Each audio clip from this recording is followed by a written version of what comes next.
a lot of times when we're making those assumptions, we don't assume the best intentions, and we don't assume people are going to pay their way, and we don't assume a lot of those things. So that's a really big danger thing is when we get into that assuming. And now,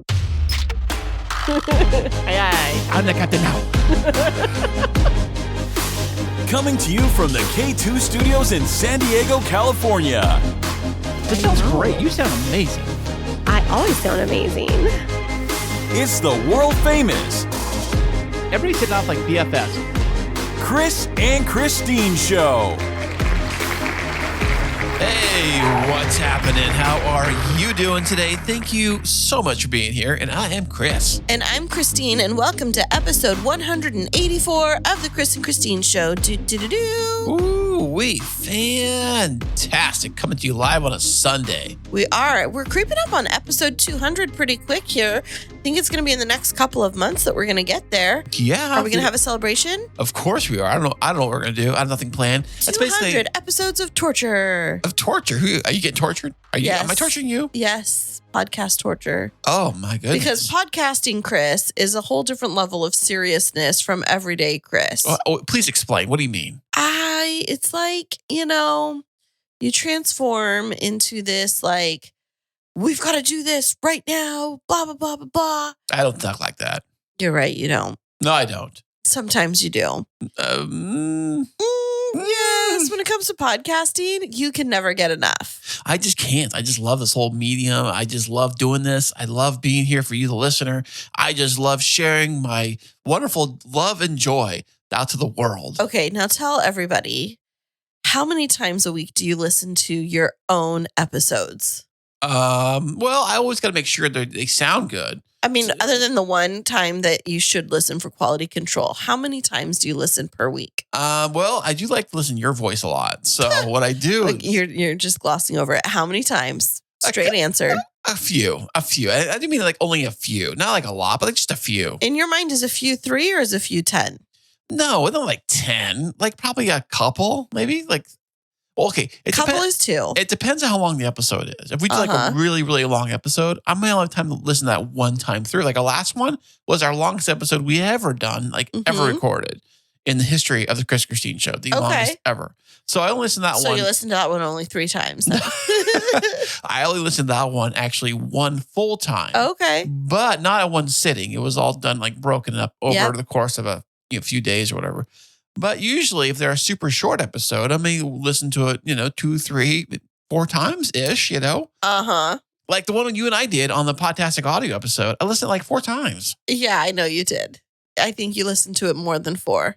Well, I just love hearing your voice. No, you just loved our dynamic, didn't you? Well, that too. That is very true. Do you love our dynamic that we have together? I think it's wonderful, and I do enjoy it so much. It's like what I really look forward to about podcasting is being here with you and talking and getting to hang out. And you like snarky Kristine, don't you? I do believe I do. I'm used to that kind of stuff with my previous dating, profiles of women I've had to go through.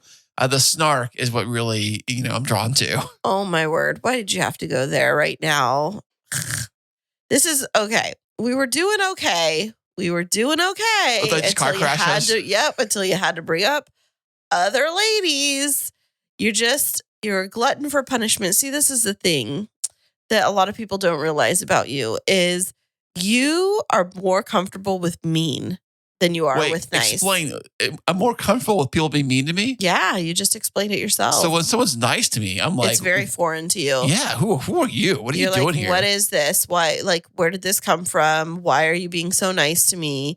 And you're like, what is happening right now? This is absolutely the truth. Yeah, I guess it's. I wonder if it's true for a lot of people. No, just me. Traumatized, scarred little koala bears like you. Oh.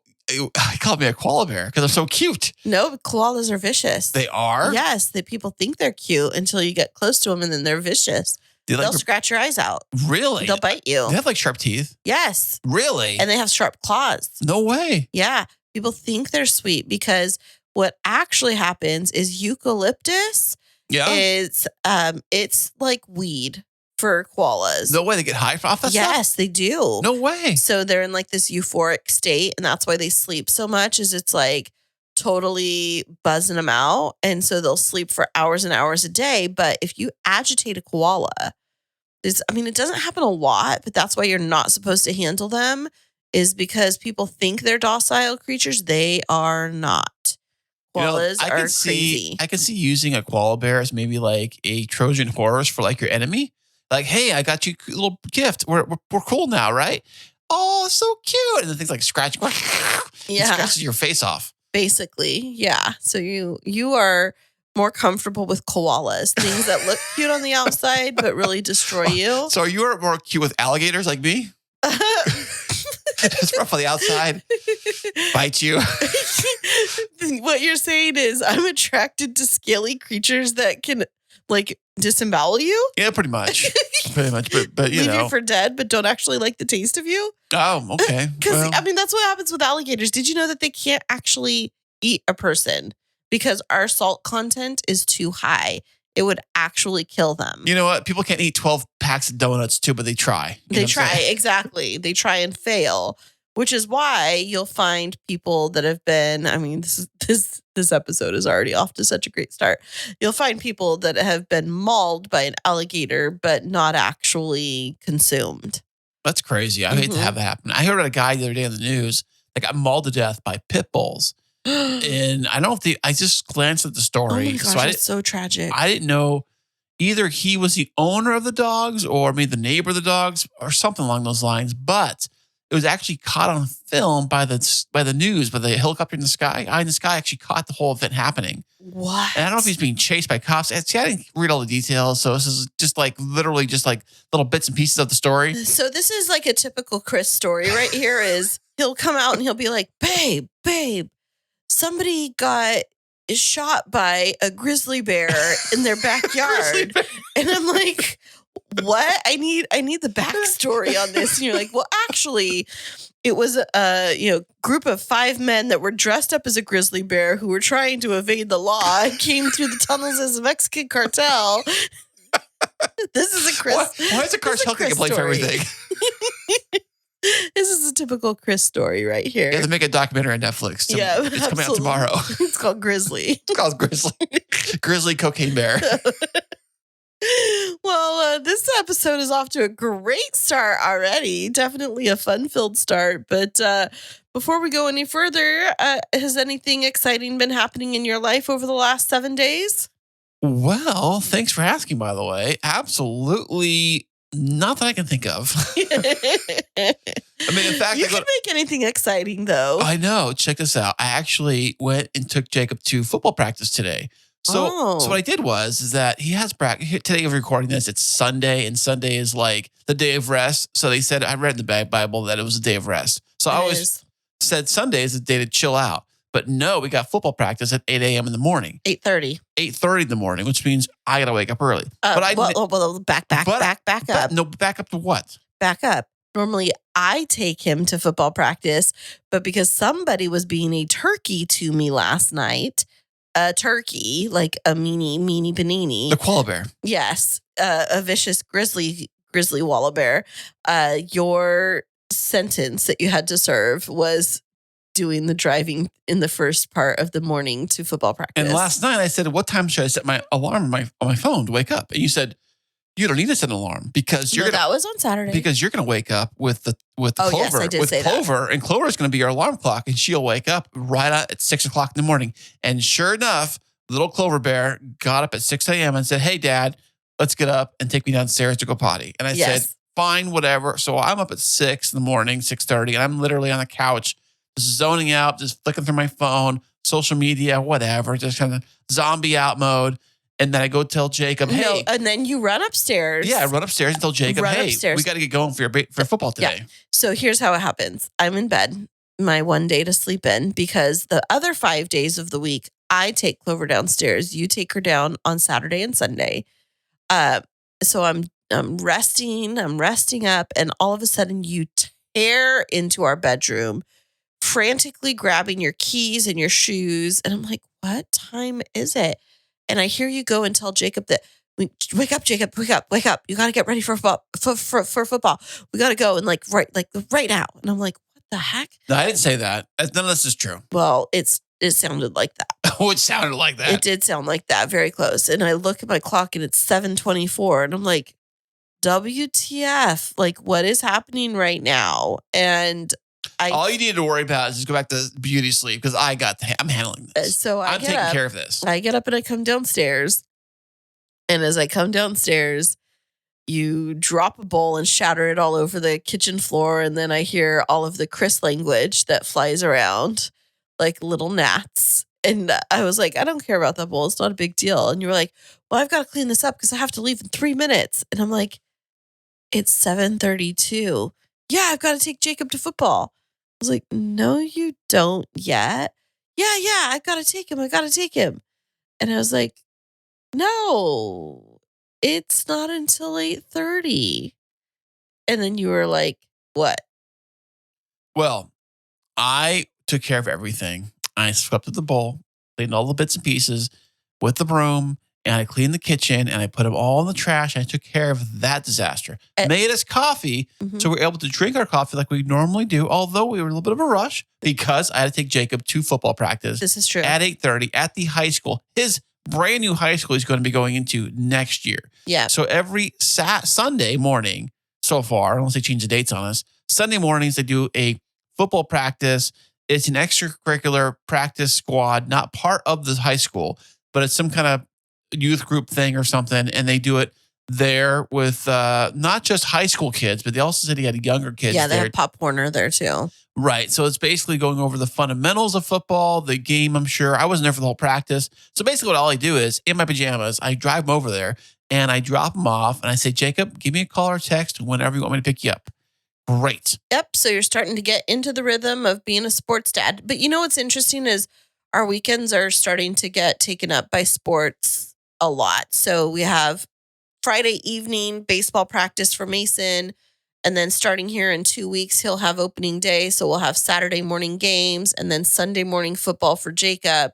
So pretty quick here, we're going to get into the swing of balancing multiple sports, which, you know, I've already been there and done that with Ezekiel. So I was kind of thinking that maybe our kids wouldn't get into football so much and maybe we'd actually. Was Ezekiel in the youth sports, like Little League?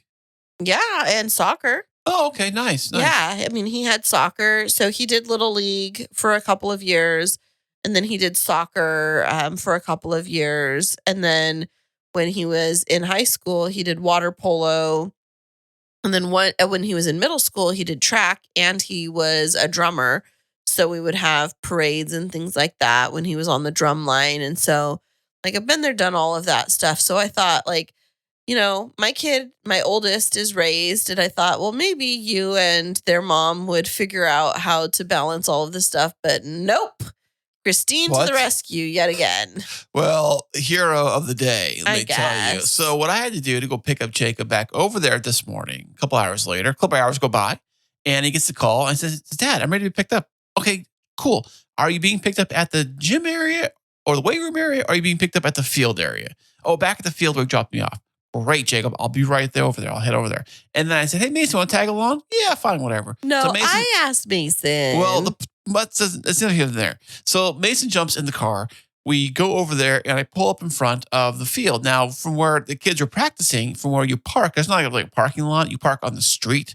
And then there's like a little, the field's kind of elevated a little bit. So you kind of go up this little walkway and you can see the kids, but they can barely see you. So I'm calling Jacob's phone. I'm blowing his phone. I called him like 4 times. Oh, I didn't know this part of the story. And he did not answer. I said, Mason, call Jacob.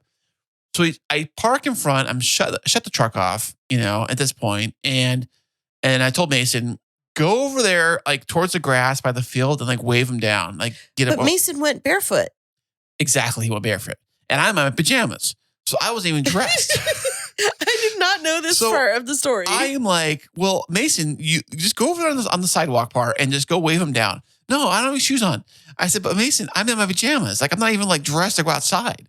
And so here we are going back and forth, back and forth. I'm calling Jacob. Mason's calling Jacob. And I see the kids are playing. I see him down there. He had a red hat on because he wears his hat for the Kansas City Chiefs. I recognize his hat way down. He's on the very end of the field. Yeah. So he's down there and I see him playing, throwing the ball around. I'm thinking, well, maybe practice is a little longer than I thought it was. Maybe it doesn't get over or whatever. But no, what happened was because Jacob did eventually call me I said, Jacob, we're waiting for you. Oh, I see your truck over there. I said, yeah, well, get over here. Let's go. And he says, oh, we're just hanging out and playing. So after the practice was done, a lot of the kids get together and they have a little like scrimmage playing on the That's field so cute. kind of thing or whatever, with a football. And he brought his football. They're playing with that and stuff like that. So he was excited to play with the other kids of all ages. And in fact, he said he even got into one with one of the kids because they were like talking smack to each other. Like, you can't stop me. I can't stop you. I'm going to get you. I'm going to get this pass. I'm going to get this, kind of stuff that you see in the NFL between the players, Yeah. Well, it's so good for him. He's starting to get comfortable with being out there, being on the turf, getting familiar with, not that that's their coaching staff, but getting familiar with different calls. And so he'd been working with a different coach who was, Coach T was amazing. One-on-one. I'd found him as a personal trainer. And then Jacob's best friend joined the training session. So it was the two of them, and they had about 2.5 months of just that, which I think was really good to build up their confidence and help them really start getting more comfortable with their footwork. And now they're doing this every week, 2 hours on Sundays. And I feel like it's going to help him so much with, kids at this age as they're, becoming middle school to teenagers. They're growing into their body. Like they go through these growth spurts. And what I noticed is Jacob's feet are getting like pretty big, and kids could get so clumsy when they don't know, like when their body grows and they haven't quite grown into it as much, that they can be a little bit goofy, a little bit clumsy. And so when you're it's like me, I'm always bumping into things all the time. Right. But when you're thinking about the importance of being light on your feet with football, kids need to know how to make their body work quickly. And the only way to do that is to get out there and train and have somebody that's experienced take you through these different exercises. And I'm just excited to see how it helps him. Oh, yeah, definitely. Yeah. I didn't know, though, that there was a local, like, Pop Warner League. I think they call it the Lakeside. Starts with a V, something like Vaqueros? Vaqueros, I think. That's our mascot out there.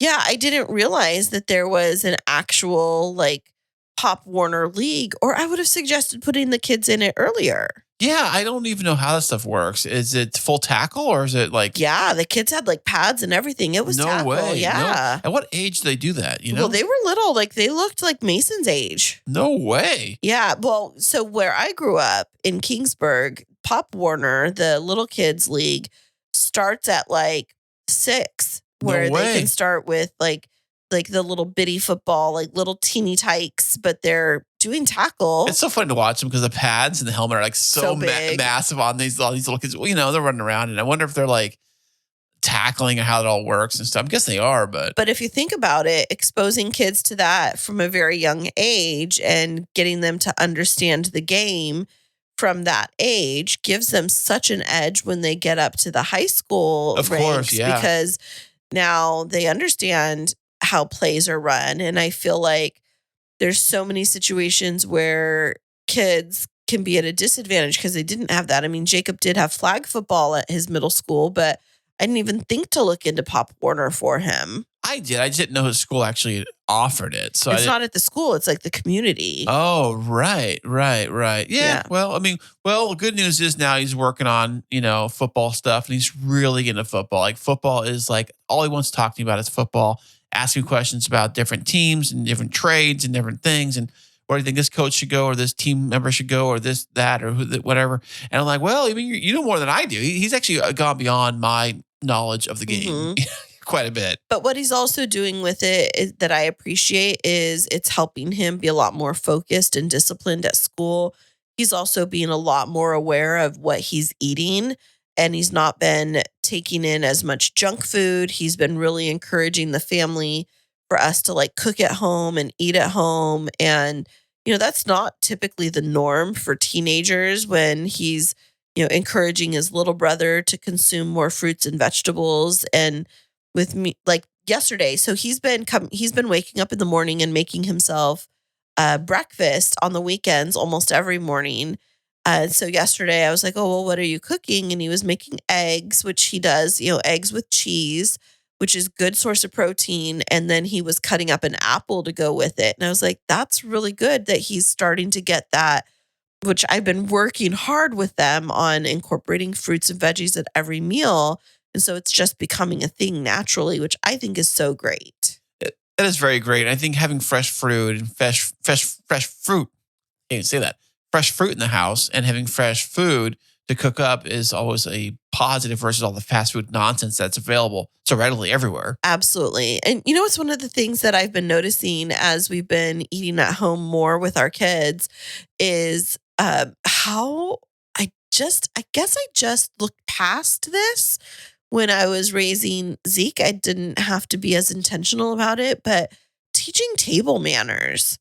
Oh, really? Yeah, of course. Because when you grow up, especially, I know there's a lot of these families out there, like their dinners are like fast food in front of the television, all separate. I know I was growing up, we had these, they called them TV trays. And they were like these god-awful metal contraptions that looked like it'd be a weapon. I loved those. They were like weapons from like medieval times. I don't know. They like fold up and they have like this weird pattern on them. And you sit up in front of the TV trays. And we'd have actually, quote unquote, TV dinners, which I don't know if they still call them TV dinners anymore. They're like the little Hungry Man TV dinners. Yeah. Are they called the quote TV dinners? Yeah, some of them are. Now these ones, I thought they came in a metal tray. I think you cooked them in the oven. They were not in the microwave like most stuff is these days. Well, because we've evolved now. Not everything's in like metal trays as much, but yes, some people still do them. But you had TV dinners. Yeah, we had those growing up. I remember it had like the applesauce was my favorite. Oh yeah. Like I liked it with the cinnamon apples. Yes, that's what it was. We get them occasionally, but that was not. I mean, we didn't have very many TV dinners at home, but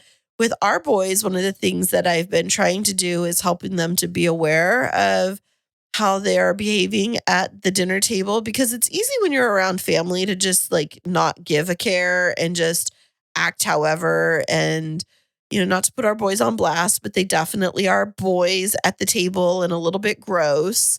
And so recently been working with them on like not slurping and chewing with our mouth closed and not making bathroom noises at the table. But gosh, I didn't realize how hard it can be to teach table manners to preteens. Or people or you think of a person that's been like out of the loop for so long, not say lived in a cave or anything like that, but someone that's been, that comes into society and say they're going on a date with somebody to say a fancy restaurant and they don't even know how to really even act or what to do with the forks and all that stuff. So what do they do? Exactly. Well, this week on our episode, we're going to talk to an expert in all things etiquette and manners. I had so much fun talking with our guest this week. I know you did too. You're in for a treat. You're going to learn a lot and maybe some things that you didn't know that you could put into practice. We're going to be back with her right after this. Enjoy listening to podcasts and ever wonder, can I make a podcast? But it seems so complicated, and good audio production can take time. What if there was a way to create an amazing podcast easily? Well, now there is. Introducing Podcasting Made Easy from Podtastic Audio. My production team will handle your entire audio production, allowing you to be the star of your show. This is Podcasting Made Easy. How easy? Well, so easy, you don't even have to press record. Now that's easy. Your listeners are waiting. Let's deliver. Sign up for a free strategy call today at podcasticaudio.com/easy. And welcome back, everybody. Today we have another fantastic VIP guest. I'm super excited. She's going to be talking with us about everything manners and etiquette. Welcome to the show, Kristi Spencer. Thank you so much. I'm excited to be here with you guys today. Thank you, Kristi, for showing up today. We appreciate this. We got Kristine, we got Kristi, we got Kris. Wow, check that out. It's a trifecta. Yes, meant to be. Absolutely. We are very excited to have you on the show today, Kristi. But before we jump into it, tell us where in the world you're joining us from today. I live close to Joplin, Missouri. So right in the corner between Kansas, Oklahoma, Arkansas, Missouri, right in the middle. That's like Tornado Alley, right? It most definitely is. Now, we had a tornado scare here this week in San Diego, which is crazy to think about. We got the warning on our phone, tornado warning. We're like, what is this? We actually had to shelter in place. Like I was in the closet under the stairs and Kris was in the bathroom. It was crazy.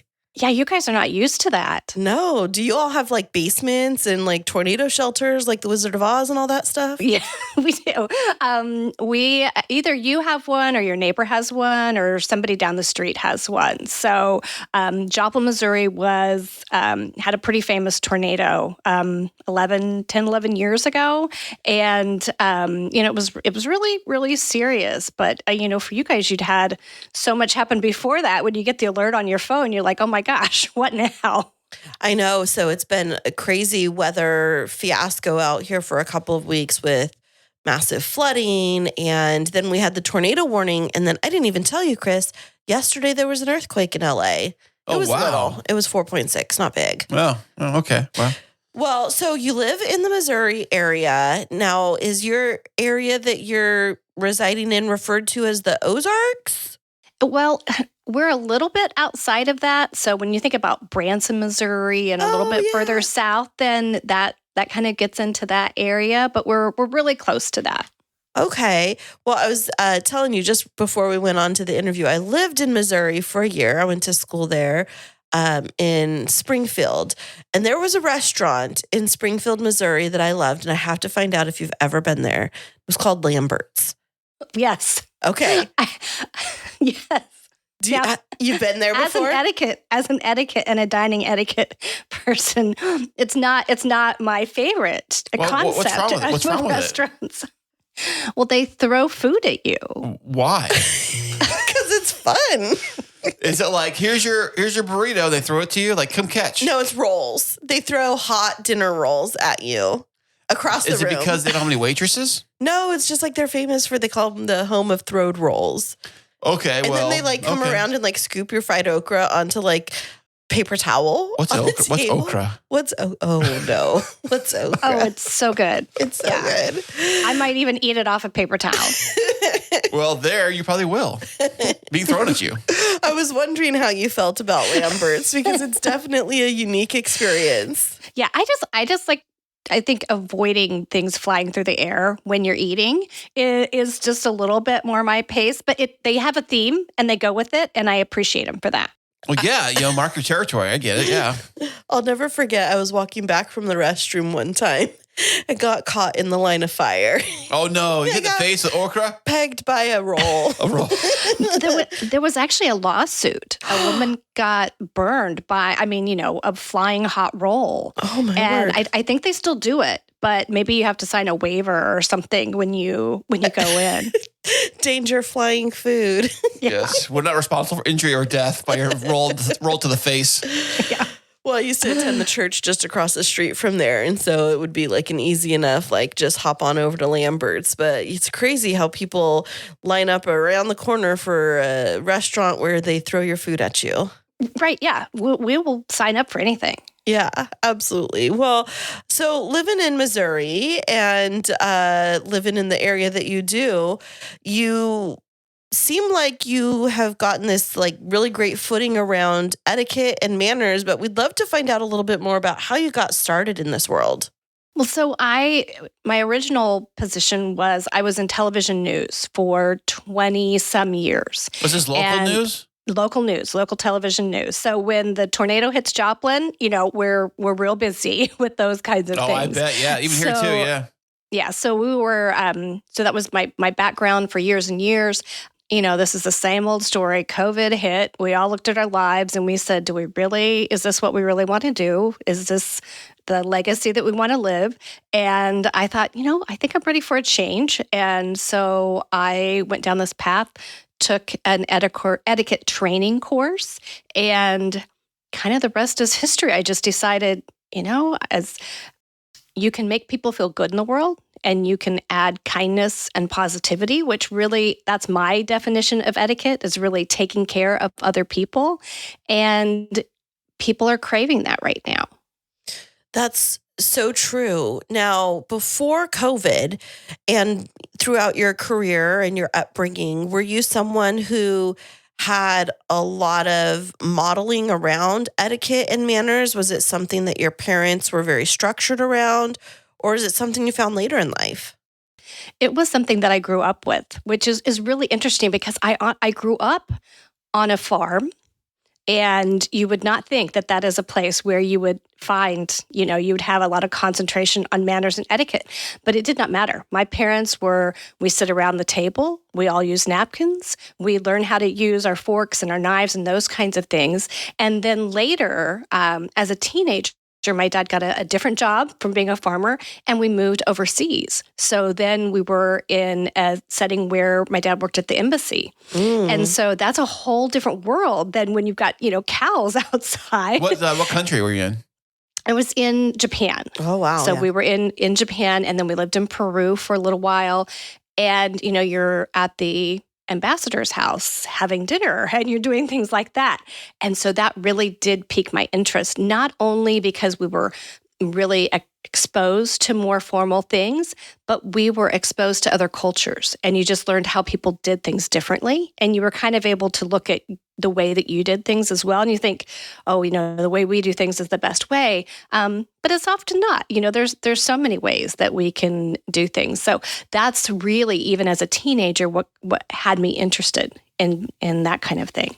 So I have to ask, Kristi, because I see movies like The Princess Diaries and some of these like Hallmark Channel movies where the American girl meets the prince and is like suddenly in the castle. And it's almost as if the Americans are viewed as having not great manners. In your experience in living overseas, is there a mentality that maybe as Americans we're not as cultured and reserved and refined as other individuals? I think that's probably a stereotype, and I don't know if we've earned that or not. But what I found is that people were really willing to say, if you're using chopsticks, don't do this with the chopsticks, don't do that. It wasn't like a teaching, but they really wanted you to feel comfortable in what you were doing. So they didn't want you to feel like you were standing out or you were doing something. It wasn't so much follow these rules or, you're going to make a horrible impression and blah, blah, blah. But it was just like really just kind of helpful advice. So you didn't feel self-conscious. So I never really felt that. But again, I also was a teenager. So I probably wasn't as aware as I would be now going in and kind of looking at things with a little bit more experience. Is that why you think when kids go out to dinner, parents, including ourselves, are always saying, knock it off, don't play sword fighting with chopsticks, things like that. Or don't drum on the plate with the chopsticks, stuff like that. Right. Yeah, just those little things. Is it really difficult from your observation nowadays to teach children appropriate table manners with all of the different technology and things competing for their demands? I think it can be, but also it's one of the simplest things we can do is whether we get to have dinner together or it's another meal together, is just be together, be present. So you put the phones away. Step one, just be together. Be together. And it doesn't have to be at a formal dinner. It can be a picnic on the living room floor. But kids need that validation from their parents that they are worthy of their time and their attention. And when we are at the table with our cell phones, that is not giving them that impression. And kids are healthier psychologically and physically when they have family dinners. And so this is like my, rant for the day, but have dinners with your kids and you'll be surprised how much they will pick up on from you. And so you kind of have to model some of those good manners, using a fork, using the spoon, kind of using those the right way, having those conversations, trying to keep yourself, from making a huge mess or grossing other people out when you eat. But I think that is so important. And I think that it's so simple. It doesn't have to be complicated and it doesn't need to be technological. There's no setup required, for something just as simple as a meal together. So I really do encourage parents just to slow down, make it easy, and have meals together.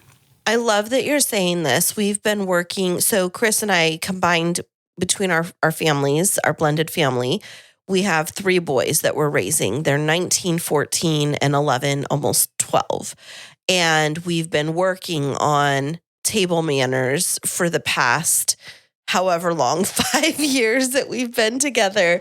But it is a daily battle of, okay, so at the table, we don't bring our phones out. And even if somebody's calling you, we don't answer. They can wait and we'll get to it later.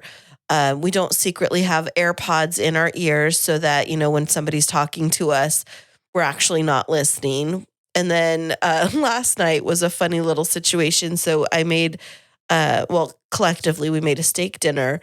And it was the first time our littlest one was trying to eat asparagus with a fork and a knife. And it was like a bacon wrapped asparagus. And he just picked the whole thing up and started eating it. And I said, like a carrot or something. Yeah. And I said, Mason, honey, at the table, we have manners. We have to cut it. And it was like realizing through their little brains, like, well, it's harder to do this. So I'm just going to pick it up. And then saying, we need to have manners at the table.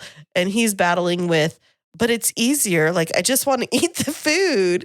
Right. So it's definitely a real struggle. I didn't realize this with our oldest because he really wanted to use like a fork and knife. But for kids that may have dexterity issues or it's just kind of awkward learning to cut, manners can be, table manners specifically while dining can be a challenge. Yeah, but it's so great that you guys are putting an emphasis on that.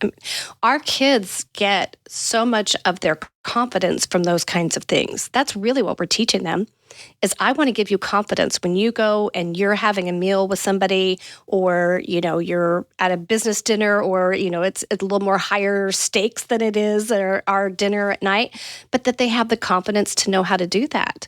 And sometimes you think, oh, it's being so picky to tell him he can't, he has to use a fork and a knife, but you're doing him such a favor by doing that, because better to learn that at home than to go out to a restaurant and learn it the hard way in public. Right. A lot of people, that was my experience trying to figure that stuff out. Like, all these forks and spoons, which one do I use? I just picked the one that looks like it'll work for this meal or that meal and just go to town.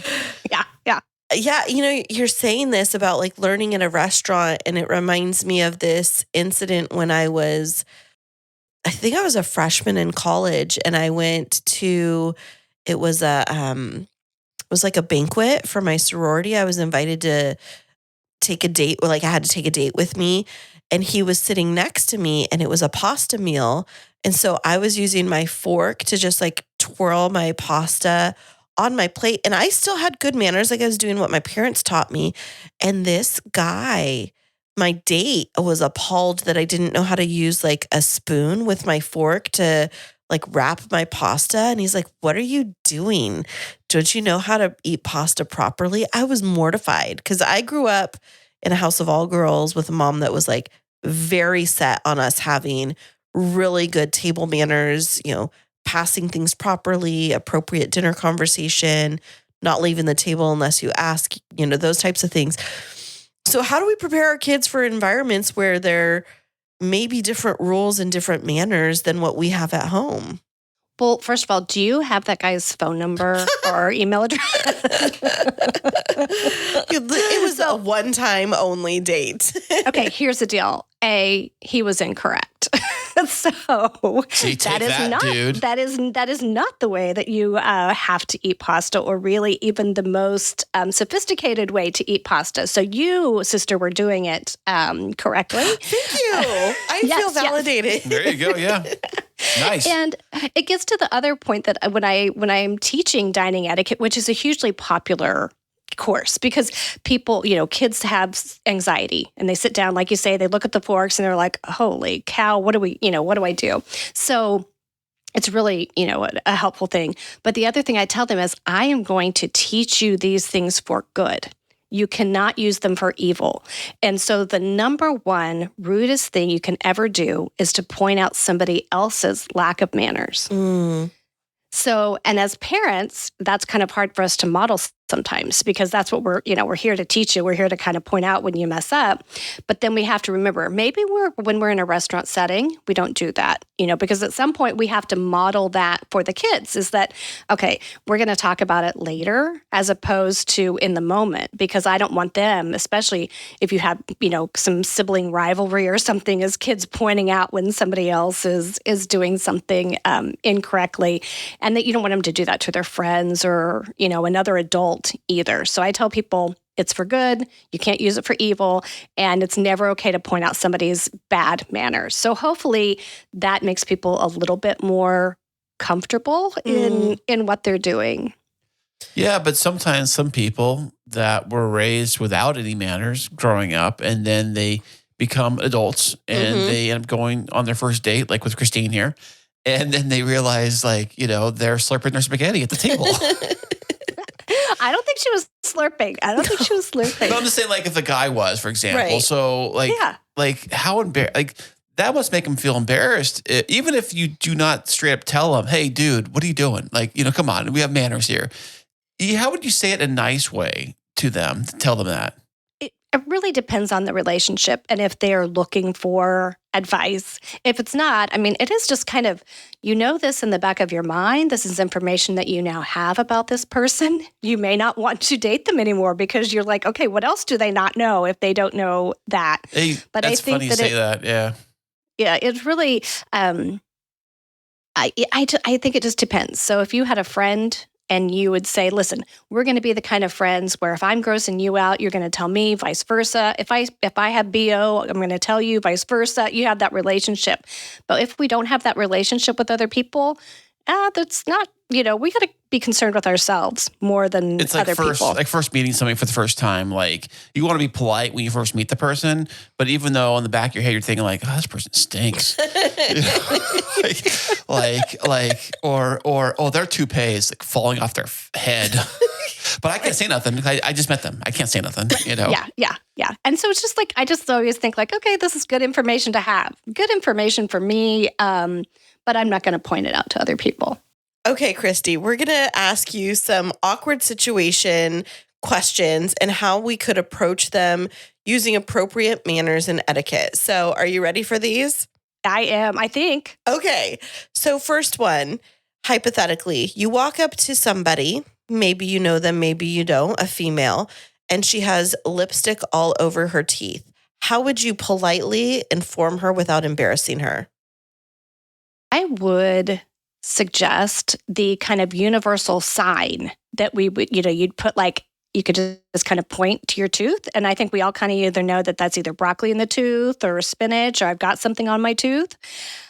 And you want to think about, would I want to know if it was other way around? Would I want to know if I had broccoli in my teeth or spinach in my teeth? If your answer to that is yes, then you are sworn now that you will help other people out in that same situation.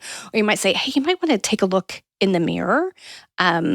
I just think that that's just the kind thing to do, but I think you don't want to point it out. But if you can just kind of go with a signal first, you got something in your teeth, that's helpful. Okay. That's really helpful. Yeah, or my approach would be whoa, what happened? Did you eat the lipstick? Yeah. That's what not to do, Kris. Right. Oh, man. The lipstick tastes good? What? Yeah. Okay, scenario number 2. You're in an office environment and you as a female coworker see one of your male coworkers with their fly down. How do you gently inform them without letting them know you saw the region? The barn door's open. What are you doing? I think it's kind of that same philosophy, but man, that one's really tough because you're getting into a territory that might not be, okay, here, I got it. I would go to a male colleague and tell them, hey, could you do Joe a favor and tell him that the barn door's open? But doesn't it kind of draw more attention to the situation versus, now you got 3 people involved in the situation versus 2? I think when it's a male-female thing, that's where that buffer and extra person might be. And again, if you work for somebody for 20 years, it's a little bit different than, you're meeting somebody on a job interview for the first time. Like say you're meeting the recruiter and they have their fly down. Like, what would you do? Yes, I have had this situation, honestly. I had somebody come in, they had, their zipper was down, and for some reason, their parent was with them again. Like I say, this is all information that we carry in our minds. Like if the zipper down wasn't enough of a warning, bringing your parent to the interview should have been. But, thank goodness the parent was there because they told him to zip up their fly. Oh, well, at least someone did. Yeah. I was thinking like us guys were just like, hey, Joe, look at Bill over there. That's hey, you, Bill. Chris. Hey, Bill. Hey. And if you really want to screw them over, if you work at like, say, at Costco or something like that, and you get like on the loudspeaker, say, by the way, Bill's got his fly down. Or you could do one of those vague company memos, like, just so we're all aware, we should all be checking our zippers before we come back into the bath. Or you put that note on the bathroom door. It says, before you leave, make sure everything's clean, everything's zipped up. Yeah. Okay, I love those too. Chris, do you have any that you'd like to ask? Oh, I'm trying to think. Well, you go first, and you go with another one, and I'll come up with one right now. Okay, so I was thinking about you mentioned a scenario, and it just triggered something in my mind. What about the person that is constantly, like you're at a meal, whether it's a work meal or they're a family member, constantly slurping their food or chewing with their mouth open, and it's grossing you out? How would you encounter that or address that situation, or would you? I think you could say something like, "Boy, it looks like you're enjoying that." We're all. Can I take a photo of you able to post that. it because it looks so wonderful? Yeah. But again, I think not doing it in the moment is important, and just when you are grossing somebody out, I think if it's a family member or something like that, you can say, I don't know if you realize that you're doing that, but if it was happening to me or I was doing it, I would want to know. And so kind of approaching it that way is like, I know that this might be uncomfortable and I'm not meaning to make you feel like this. But if it was me, I would want to know. Kristi, very good. I have one for you. It's probably like the ultimate, like it irritates me to death. Speaking of wanting to know, and especially wanting to know what you're doing with everybody else around you, I'm talking about being on your cell phone on speakerphone in public. Absolutely. I cannot think a scenario where I need to have my speakerphone on in public. And I think that this is an epidemic around us. It happens at doctor's offices where I'm listening to either somebody's conversation. I was at a eyebrow studio and somebody, pulls up a video and it has cuss words in it. And so we're all now having in this small room to listen to this one person's phone. And it's just irritating and it's so rude. And I just can't think of any realm where I need to hear somebody's speakerphone. True. Yeah, because you easily put things you easily can put it to your ear. Now, I can understand maybe if you're watching a YouTube video or some kind of video where you may not have the capabilities to watch the device and listen to it at the same time because the device is in your hand now. So with a phone call, you can put the thing to your ear and chat away, and we don't have to hear it. But a YouTube video, I'm not watching those in public. That's true. I mean, who does that? My kids do that all the time. Other than that, right? I do. I see it all the time. And, a lot of people who are irritated by that, they're sitting by somebody in a restaurant. Then the question is it okay to tell somebody, like, could you please turn off your cell phone? Well, how do you do that? I think in that case, it's best to have somebody with the restaurant say, sir, we have a policy where we don't have speakerphones on, or if that's the case, or you could just say, you're bothering people. Mm-hmm. Or please take your phone off speaker. Yes. Just the way you can say it without as much emotion is just, please take your phone off speaker and then see where it goes. And, people are crazy. They may not appreciate that at all, but I don't think that you're out of bounds for making that request in public. So following up on things in public that are awkward, recent situation. So and this was a very real scenario just a few days ago. I was meeting with one of my team members that reports to me. having a one-on-one. We met at a coffee shop, and there was these two young, late high school, early college girls that sat down in this small little two-top right next to us. And for half of the conversation, one of the girls was completely staring at my team member, absorbing, completely eavesdropping every part of our conversation, staring hardcore. Everything in me wanted to say something to her, and I didn't.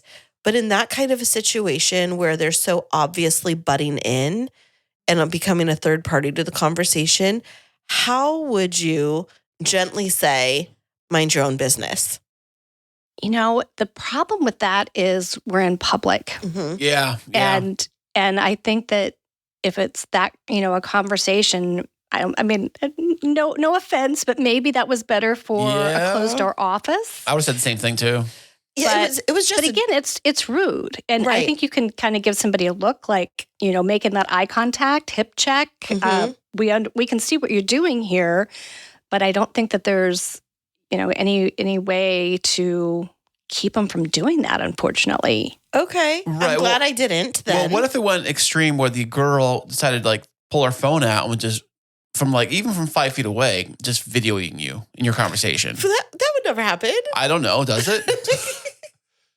well, I think you're half afraid to get on an airplane because things are so volatile and there's so many reasons why. But then you're thinking too is I don't want to be on CNN viral video tomorrow either. Right. So I think that is a real concern. But I think I would just move out of the way. Just there's got to be somewhere else to go than in the range of this psychopathic coffee shop person. Right. Well, and I think I was kind of wonder, Kristi, with everybody having a video mobile recording studio in their pocket at all times, 24/7, does it make better etiquette out there in the public wild, or does it kind of make it more crazier? People just do more extravagant things. I would think it would kind of curb it a little bit because you're like, oh my gosh, I'm being videotaped right now, and it's going to go social if I act like a crazy person doing this thing. I think you are a rational person, and that's what rational people would think. But I don't think that has proven true. I think once those phones come out, people start playing up to the camera and acting worse than they might otherwise. I can't explain it any other way. Really? Is that it does seem like people, that attention is what they're after. And that if you just act like a normal human being, you're not going to get the attention. You have to do something outlandish. And the consequences for our bad behavior are pretty low. When you see restaurant videos of people out of control or again on airplanes and things like that, there's some public embarrassment and things like that. But more than that, you're famous now. Right. And it's that chance to go viral and be famous that really prompts people just to lose their minds when the phone comes out. It's really true. And speaking of restaurant etiquette, I wanted to transition just a little bit here because one of the things that I've been noticing on social media are these young women who are very covertly videoing behaviors of their dates when they're out in public. And there was a really viral video that came out just 2 weeks ago where this young woman is very covertly videoing the fact that the young man that she's out with didn't realize how expensive dinner was going to be, and he's trying to figure out a way to pay for it, and very respectfully. And she's there, filming the whole thing. Of course, you don't see the young man, but she's shaking her head, and then you see her captions over it, I'm not going to be paying for this. She didn't say that, but it's her thinking out loud, and he's offering I have half of it right now. I can stay. I can wash the dishes. I'm so sorry. I didn't realize it was going to be this expensive. So dating etiquette in the year of 2024, who pays? Oh, My rule of thumb is whoever invited pays. that's And old fashioned. That's just- a golden rule, I think. Well, but it doesn't matter. There is not one certain person who should be doing the inviting. So anyone is up to invite anyone out for something. So it doesn't always have to be, a gender role there. But I think it's nice to be treated. And it feels much less nice when somebody asks you to do something and then asks you to pay for half. So it should be reciprocated, not only the paying, but the inviting as well. And I have a 17-year-old and who's going to kill me. He's started dating. And I think that they are really pretty savvy about somebody buys dinner and then somebody buys dessert, Right. and really kind of keeping it even. And I think that's nice. I think that's just the way that if we're going to evolve, that's a great way to evolve. But I would say if you do the inviting, then you do the paying, but make sure that it's not always one-sided. But on that same note, would you say if you were the girl and you got invited to a restaurant, and just say it's even just a first date, right? First, second date, maybe you know them, but not like, know them as well. And you take them out to a decent restaurant and you're there, you're casually, thinking the bill is going to be a certain price and the girl is going to, you just assume the girl is going to order something simple. And the girl just goes nuts and just orders like surf and turf and like all these great. That's just rude. Crazy desserts. It's just overboard on the bill. And you're just being nice. You're just a guy. You're sitting there like, I guess, And then you see the bill, and like Kristine's example, you're like, well, oh my gosh, I'm going to pay for this. Mm-hmm. So, what do you do in that situation? Well, I think you just run. Dine and dash. Or run away from the girl. I'm going to go to the bathroom real quick. I'll be right back. And then take off. I think that, at some point you go, that's just not what I was expecting. Yeah. Let's back this up a little bit here. Or I assume that since you're ordering that we're, going to each pay our own bill. But I think at that point in time, you're not interested in having any relationship with this person if they're doing it. So the stakes are pretty low for your reaction, except for, you don't want to, be as nice as you can. But I think by telling them like, hey, I'm not paying for this, you're not ruining anything. You aren't going to date them again anyway. Or is it possible, I didn't even think of this one too, is it possible to say like right on the, I don't know how you do this, like right on the bill, like just to figure out the half amount and just put that in the credit card slot. So I'm only paying this half, and say, what's the other half? And you say, her. Right. Yeah. So I think it is a little bit tougher nowadays to have servers split the bill. I know in certain cities, they're really hesitant to do that. So they're just thinking everyone pays their half or that kind of thing. So, I mean, if they do offer to say, oh, how do, if they come up and say one check and you go, no, we'll take two. Or could you tell the server ahead of time? Like slightly, say you're with a date and you guys want to pull this off. Coming up here on Valentine's Day, guys, listen up. So here's what you do: is you go to the server, you pull them aside. Hey, dude, separate checks, all right? Okay, whatever she gets, put on one bill, and whatever I get, put on a bill, and make sure that my bill is less. You are so lucky you're married already. So again, you're talking about a first date because there's not going to be a second one if you do that. Right. Well, so it's interesting we're talking about this though, because Kris and I, so we have been married for 3.5 years now. Honey, I lost track. 3.5 years. For 100 years, yes, babe. 1,000,000 years. But it wasn't that long ago that we were dating. So we were just tracking this back. We've been together for about 5.5. I remember first date. It was very nice, low stakes. We went out for a couple of drinks, and I was waiting for him to, like, when they brought the check, because I felt like he invited and he didn't hesitate. It was great. So a couple of dates later, well, maybe it was like 2 months later, he invites my son and I to go to Universal Studios. Oh, you're going to bring this up. No, I just want to ask like what the right etiquette would have been. He invites my son and I to go to Universal Studios. Now, mind you, tickets are about $100 a person. He invited. I made an assumption because I hadn't been in the dating pool for, 15 years. I was like, I'm guessing he's going to buy the tickets. And then he said, well, I went and I got my tickets for me and the boys. Do you just want to get yours when you get there? I was so confused. How could we have navigated that a little bit in a cleaner manner? Because I didn't mind paying, but what would you suggest in those kinds of situations where it is going to be pricier? I think when you start early and maybe instead of phrasing it as more of an invitation, be like, would you like to plan this together?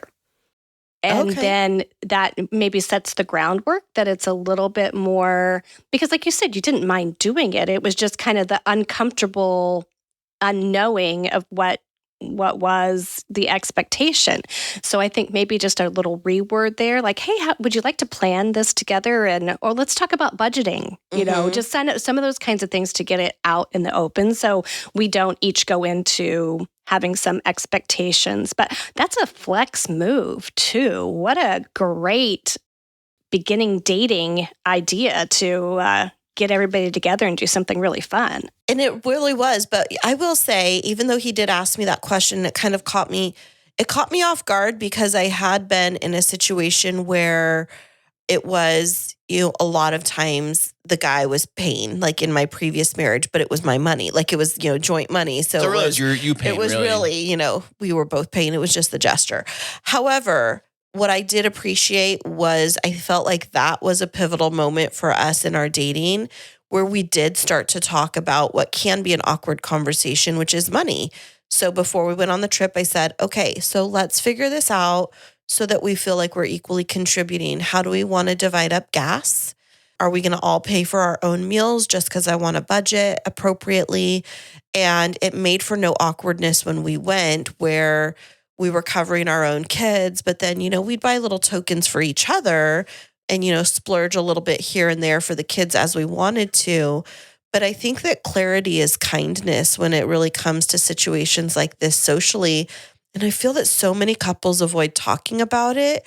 And when they operate on assumptions, that's where things can get really messy. Yeah, absolutely. Because a lot of times when we're making those assumptions, we don't assume the best intentions and we don't assume people are going to pay their way and we don't assume a lot of those things. So that's a really big danger thing is when we get into that assuming. Well, yeah. And I think coming to like a big trip like that, he says, hey, you want to go to Hawaii with me, whatever? And you're like, okay, great. And first thing I would think is who's paying, I just wouldn't assume, I don't know, maybe I look at it from I'm not saying you're a bro or a buddy, but I'm saying if I were to ask a buddy to go, hey, you want to go to Disneyland this weekend? I would not assume that I would be paying. I don't think he would assume I would be paying either. But maybe because we were dating, it was a different situation. But I kind of thought that as I approached it in that situation, maybe like that thinking. Yeah, no bad intent. Yeah. I think that's good. I think that's healthy. And then like you said, you set the groundwork for those conversations down the road that made them a lot easier. Like, let's get this awkward stuff out of the way. Absolutely. It's just very interesting, this current dating culture about how so many norms that were considered traditions, this whole men pay for everything, they open the door for women. I'm not saying that that's those days are gone, but it seems like there's a little bit of a tide turning around how we operate still with equity. What's the word I'm looking for? Equitably in the relationship. So it's not one person paying all the time while still being classy. So how do couples find that balance? I think it is that communication. And when you talk about the doors opening for people, can I tell a quick story? Yes, please. Okay.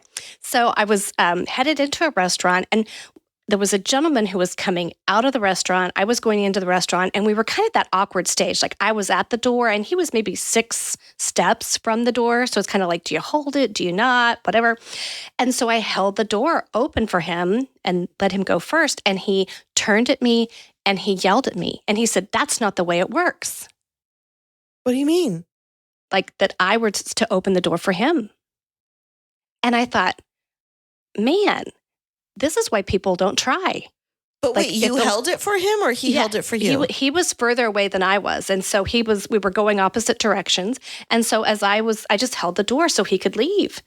And he looked at me, he said, that's not the way it works.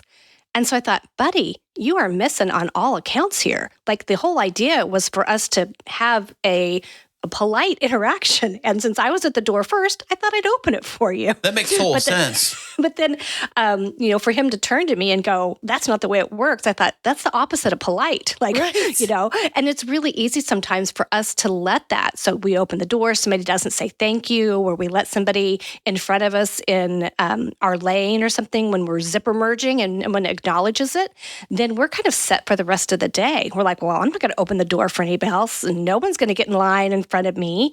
And that's when my intent was to do something polite for somebody else. And regardless of that person's reaction, I have to let that intent stay. Got it. So regardless of his reaction or his to me, like, I just got to keep that kind act out there and not let that bum me out to try and do it for somebody else. So that's just a side story I had about the opening doors for people, because we do kind of sometimes let those norms and the things that we were taught get in the way of just normal being a nice person and who does what. And so I think when it comes to dating, that's such a good thing to keep in mind is don't worry about those outdated rules and the 3-day rule and the guy pays and the guy asks and all those kinds of things. Embrace that things are a little bit more informal and make it work for you. I love that. Nice. Speaking of doors, I always open doors for ladies all the time.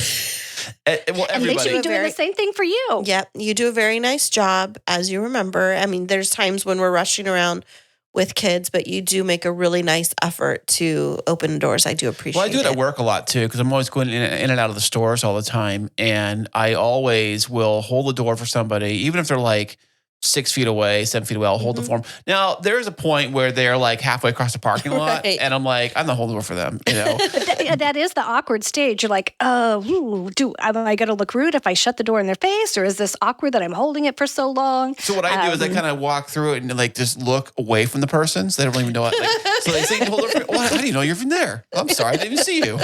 Look straight through them. Oh my goodness.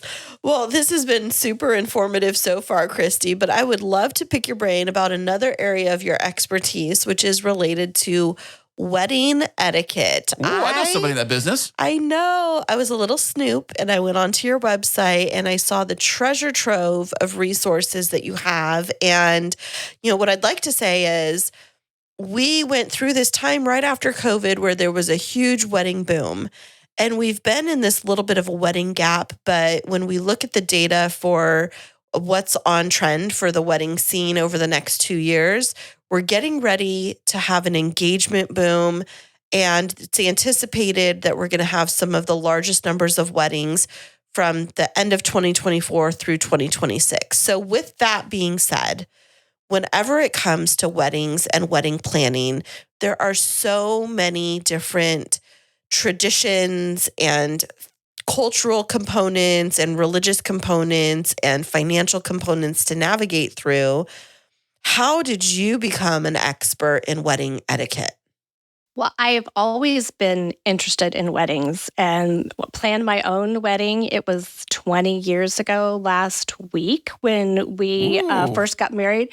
But I love to stay up with the trends.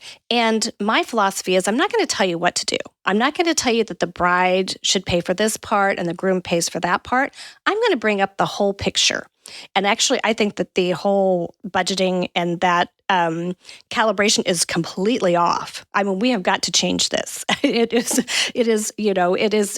is a very antiquated thing to look at. It's like the bride pays for everything and the groom, barely pays for anything. Mm-hmm. But let's look at the tradition and see how people divided it, and then decide, do we want to do that or do we not want to do that? Do we want to have a big cake cutting thing, or do we want to just cut the cake normal and be low key? So I really like to present people with all the options, and I'm a complete nerd. So I will, take those deep dives and find out, what are the ins and outs of seating arrangements? Do you even need one? And if you don't want one, for goodness sakes, don't do one. Mm-hmm. But all of those kinds of things about really elevating your day.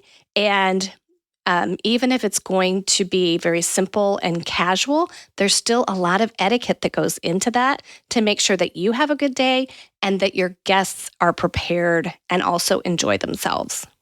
It's a really good point. So one of the things that I'd love to pick your brain about, because it's something that I encounter with brides, is how can they effectively incorporate their future mother-in-law into wedding planning while still telling them to stay in their lane? Wow. I think that you're perhaps spying on me because I just had this conversation this morning with somebody. Same busted, exact Kristine. thing. Yeah. No, it's because it's so common, And I think again, it's that communication. So you could say to them, I'd love to include you in this part, and kind of list the highlights. Maybe you want to keep your going to find your dress with your mom and your best friend. Mm-hmm. That's how you've envisioned it. But then, so don't lead with that. Like, I don't want you to come to this part, but say, I'd like for you and I to go to this appointment together and to do these things together. So I think kind of framing it positively is one of those keys. But you really do have to remember that you're setting up this relationship for hopefully years and decades to come. And it is not about staking your claim and making it all about you. You have to think bigger picture. How is this going to work for our relationship down the road? So I think there is a little bit of give and take. I do not think that means that you have to do whatever your parents say, even if they are paying for the wedding. But there are ways that we can learn how to put our view out there and really, kind of defend that position and say, well, this is what we've decided. Or, any kind of language like that. Start early and let people know, but there are ways that you can say things that let people know, like, we've made that decision. I think that's really helpful because I have noticed that it's when people make assumptions because a couple hasn't been clear that some of these conflicts come into play. There are always those outlier situations where you have, like two conflicting religious backgrounds or cultural backgrounds that are difficult for the couple to navigate and figuring out how to incorporate them. But really, what I see when I see hurt feelings coming about, it is because, somebody wasn't invited to be part of something and it feels like they were left out instead of being informed like, hey, I'd love for you, like you said, I'd love for you to be part of X, Y, and Z, and getting excited about those elements. I also ask selfishly because as a mom and a bonus mom of boys only, and as a wedding planner, I like to put myself in that position of how will I feel when it's my time to be the mother of the groom or the stepmother of the groom, and I don't get to be part of so many of those pieces. Like, am I going to have my feelings hurt? How would I want to be talked to? Yeah, I think that, and that is really that empathy that people bring into the situation is, thinking of yourself in the other person's shoes. How would you react?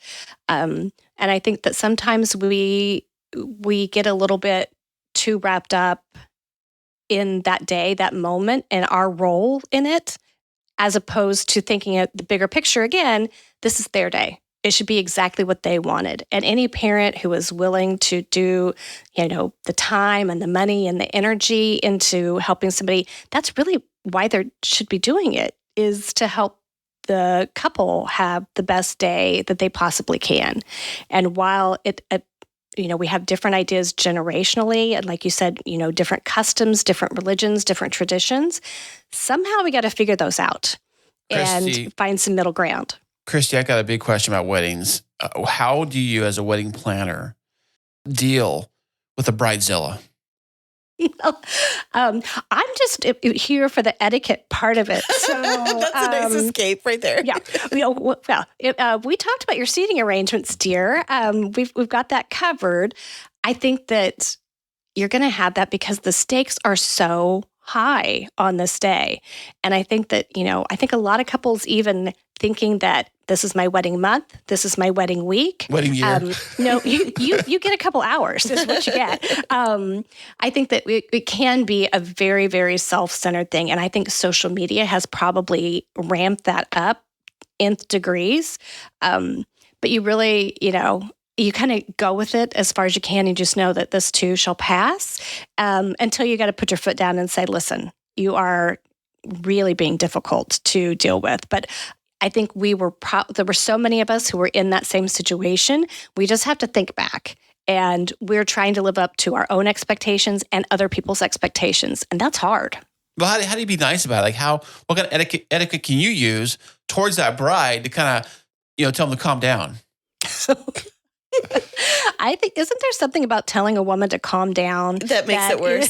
It's the best thing to say, fellas. If your wife's mad, just say, calm down, take a chill pill. As you can tell, Kristi, my husband is still learning. Yes. I think, you know what? Excuse yourself, change the subject. Right. Say, so sorry, I have another appointment or I have to go do something.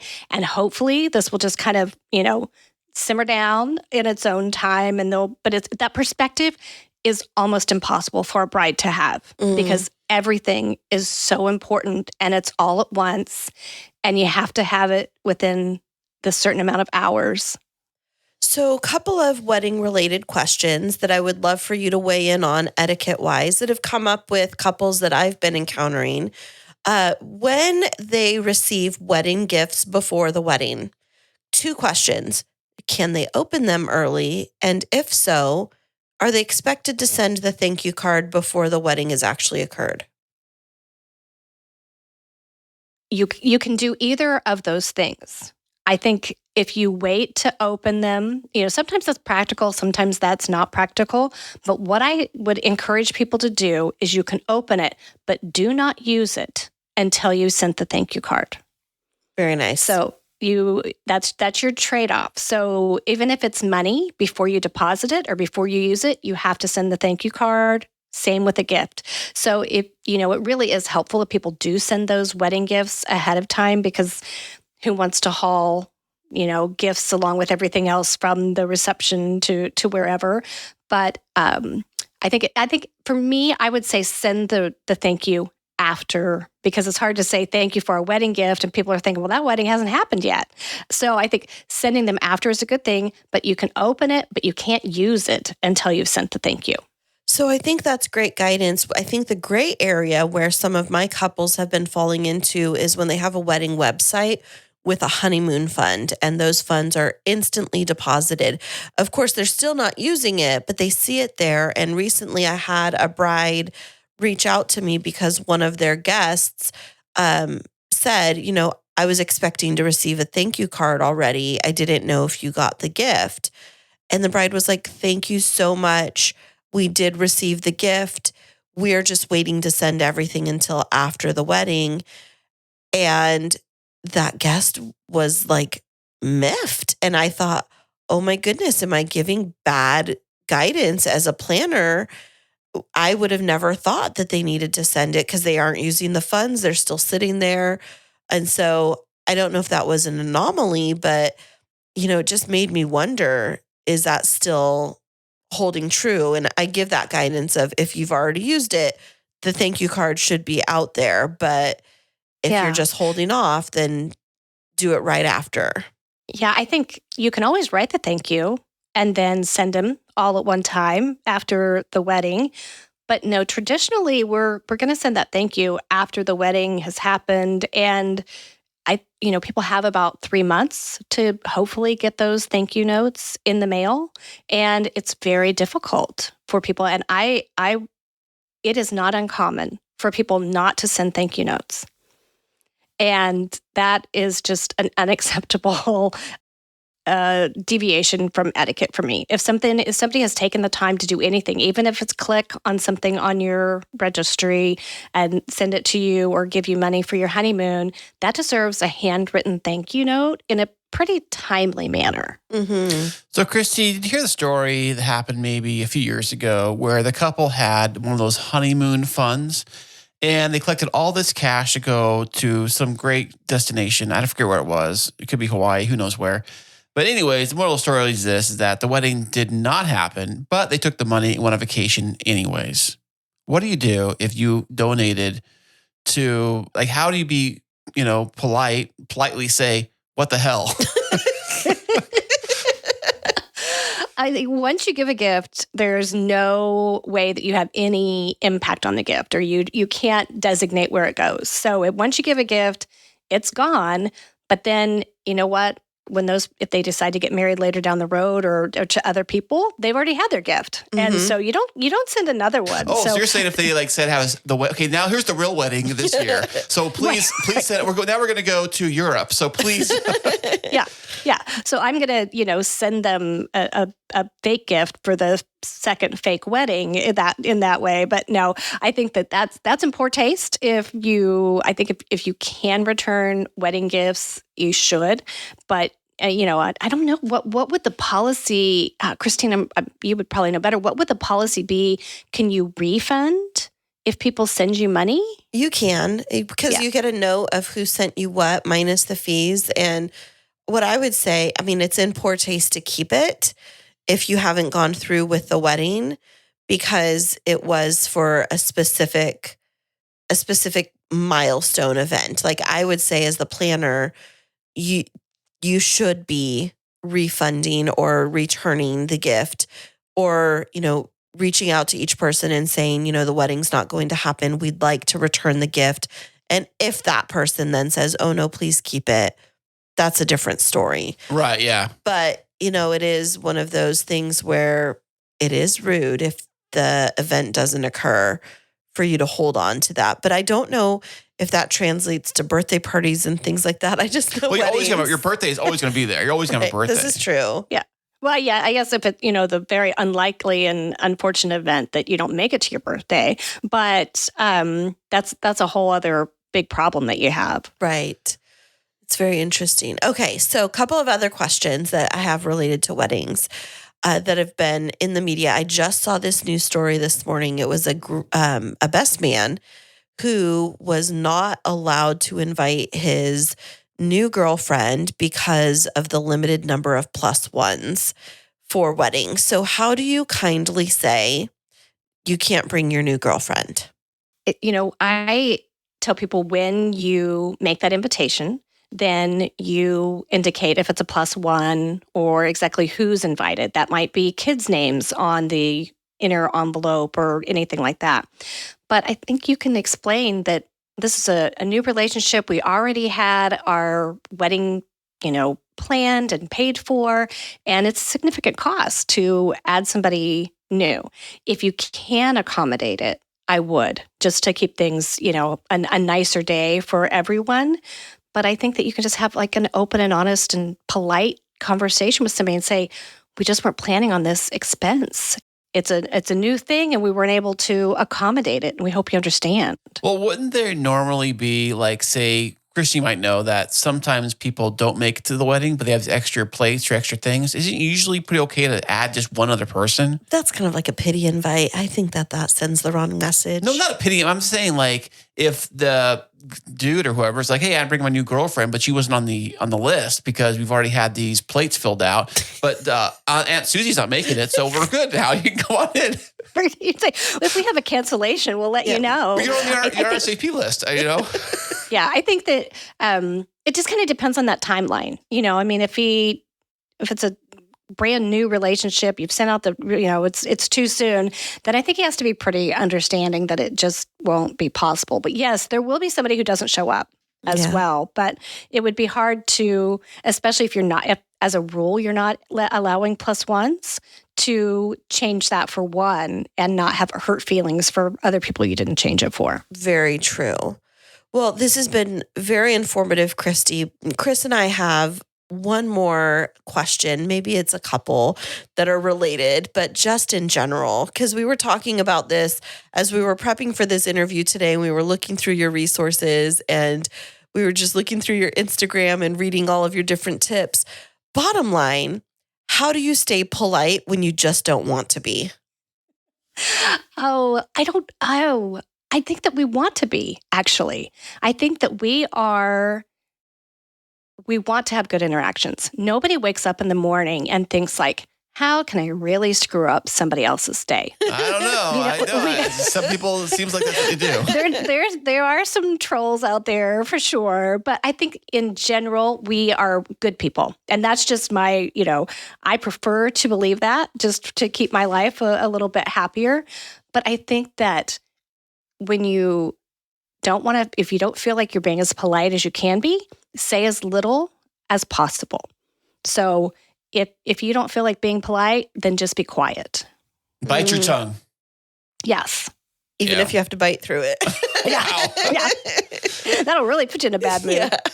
Well, Kristi, we've appreciated all of this candor so much. And it's always intriguing when we get to talk about things like etiquette and manners, because this world is ever evolving, and what is polite seems to be, I would say shifting slightly when it comes to interactions and things like that. But overall, what it sounds like is the golden rule still applies in treating others as you'd want to be treated. It just kind of trumps it all. Would that be accurate? Yes, it's the golden rule, and then it's the platinum rule, which is also treating people the way that they want to be treated. So each of us are different, and each of us ticks a little bit differently. And it takes some effort to know how we can show care and respect and consideration to other people. But once we figure that out, we really can create some meaningful, connected relationships. I love that so much. Well, Kristi, where can our listeners find out more about you and your services and read your blogs and check out all of your great resources? So I am thepolitecompany.com. So it's just thepolitecompany spelled out.com. And that's where you'll find all of my resources and able to connect with me on social media as well. Nice. I'll put a link to that in the show notes of this episode. Well, this has been absolutely delightful, Kristi. We've enjoyed having you here, having some fun, and we appreciate you so much in what you're doing for the world, helping us have a bit more manners and a lot more etiquette in lots of different environments. And so thank you so much for being on the show. Thank you for having me. I really appreciate you guys. Are you in the middle of wedding planning and feeling overwhelmed? There's no need to fret, my friend. Kristine Smith Designs is here to rescue you. Offering wedding planning, coordination, and wedding floral design services, let us help relieve your stress and make your wedding day dreams a reality. Visit us at KristineSmithDesigns.com. That's KRISTINE SmithDesigns.com and request a free consultation. You'll be so glad you did. Well, talking with Kristi was just so much fun. I really enjoyed chatting with her. Oh, yeah, most definitely, for sure. Yeah, she just announced this week her new wedding etiquette course that she was talking about. I saw it on Instagram, and so it's available, like wedding etiquette coaching for couples. I think it's so needed because it's something that so many brides are trying to navigate right now, and I just feel like there's such a need for it in the industry. I'm very excited to help her promote that on my Instagram as well. Oh, fantastic. You're working the deals. Yep, absolutely. Well, Kris, what else is coming up with the Kris and Kristine Show? Well, we do have another fantastic guest coming up next week. Absolutely. Talking about for love, speaking of being in the month of love, all things love and dating related. Absolutely. And didn't there happen to be a new development on YouTube for us?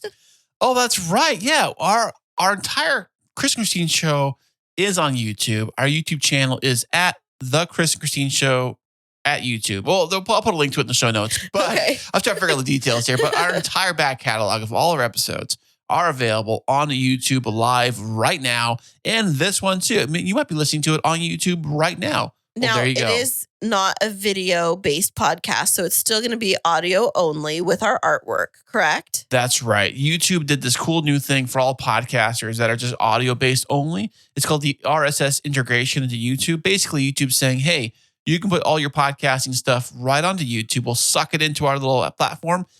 Because YouTube really is a major destination for even for people who like to push play on a podcast, even if it's a video thing, and just listen to it. Like put it on the table, they listen to it while they're doing stuff. YouTube's massive for that. So why not put the show there too? That's amazing. Well, I'm excited to be able to pop on over to our channel and check out all of those back episodes. Thank you so much for putting all of the work in to migrate it over there. But you can also check us out on any of our podcast players, and you can find links for that through our website, which is KrisandKristineShow.com. And no matter where you listen, whether it's on YouTube or it's on Apple, it's on Spotify or Joe Blow's House of Podcasts, wherever you're using, don't forget to hit subscribe or follow. Absolutely. And we always love those 5-star reviews. So make sure to hop on over and leave us a review for our podcast. Share this episode with somebody that you think will get a lot out of it. Make sure to check us out on our website, and then just stay tuned with us because we've got another great episode coming up next week. Right, Chris? Absolutely. Well, thanks so much for listening, and we'll be back with you Next week.